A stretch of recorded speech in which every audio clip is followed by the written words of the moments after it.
حضور اقدس صلی اللہ تعالی علیہ وسلم گھر کے اندر تشریف فرما ہے، لیٹے ہوئے ہیں، کپڑا مبارک پنڈلی سے ذرا ہٹا ہوا ہے۔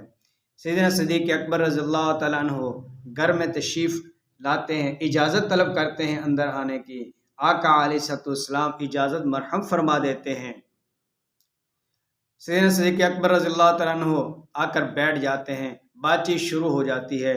تھوڑا وقت گزرتا ہے کہ سیدنا عمر فاروق رضی اللہ تعالیٰ عنہ دروازے پر دستخط دیتے ہیں، آقا علیہ السلام سے اندر آنے کی اجازت طلب کرتے ہیں۔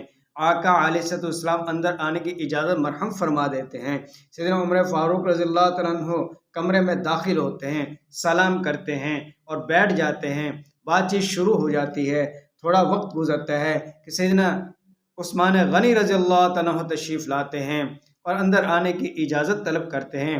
آقا علیہ السلام اندر آنے کی اجازت مرحم فرما دیتے ہیں، لیکن اٹھ کر بیٹھ جاتے ہیں اور اپنی پنڈلی کو ڈانپ لیتے ہیں۔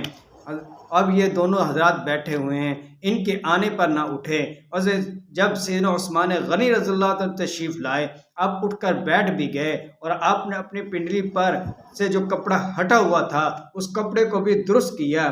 تو امی عائشہ صدیقہ رضی اللہ تعالیٰ عنہ نے پوچھا کہ یا رسول اللہ، میرے والد محترم آئے اور سیدنا عمر فاروق آئے، آپ اسی طرح لیٹے رہے اور آپ اٹھ کر نہ بیٹھے، اور جب عثمان غنی تشریف لائے تو آپ اٹھ کر بیٹھ گئے، اس کی کیا وجہ ہے؟ تو سرکار دو عالم صلی اللہ علیہ وسلم نے ارشاد فرمایا، اے عائشہ کہ جس سے آسمان کے فرشتے بھی حیا کرتے ہوں، میں محمد اس سے حیا کیوں نہ کروں؟ یہ ہے مقام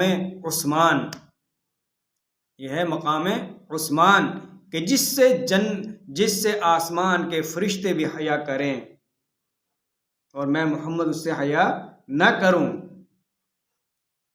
اللہ تعالیٰ ہمیں سیدنا عثمان غنی رضی اللہ تعالیٰ عنہ سے سچی عقیدت اور محبت عطا فرمائے۔